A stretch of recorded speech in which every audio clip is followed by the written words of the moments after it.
in my old life, we worked together at the did. Today Show. She would give out the best money advice. And then I saw an article in the paper that said you had been working 20 appearances a month.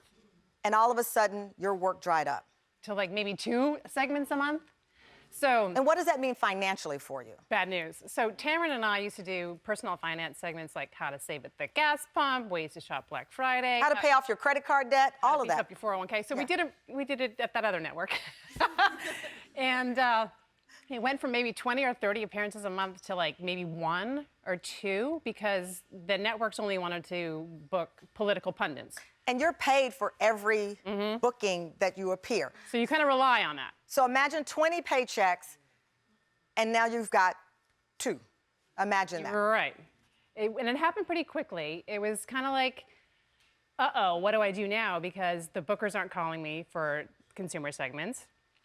And I'm not going to talk anti-Trump, and I'm not going to talk pro-Trump.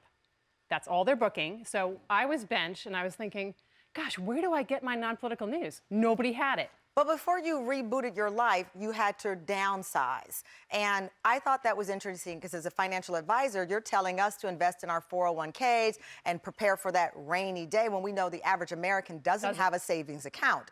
So there you are, the financial advisor, and you had to downsize. Well, thankfully, when I saw the writing on the wall, I started getting the wheels in motion here. So I sold my big 1-bedroom apartment on Park Avenue with the nice balcony and the doorman and I downsized to a teeny tiny studio, 500 square feet.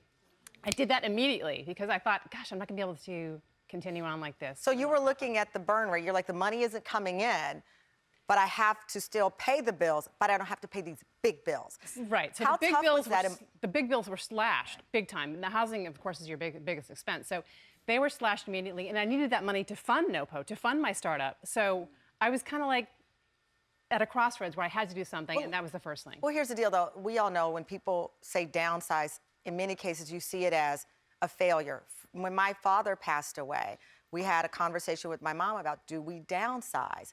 And it was such an emotional conversation because you feel like, I've worked so hard, and now I have to shrink down after all these years of working. How was that for you emotionally?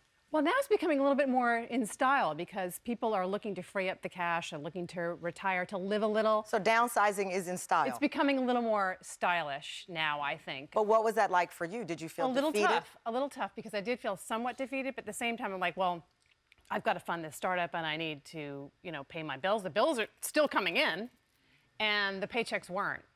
So. How ironic is that for a person, again, who spent years giving out financial advice to start looking at the bills? I tell people the first of the month comes so much faster when you owe somebody. It's like, it's already, the rent and they kind of stack up, and they stack up. And you can't just keep hanging up on creditors. You're Vera Gibbons. They know who you are.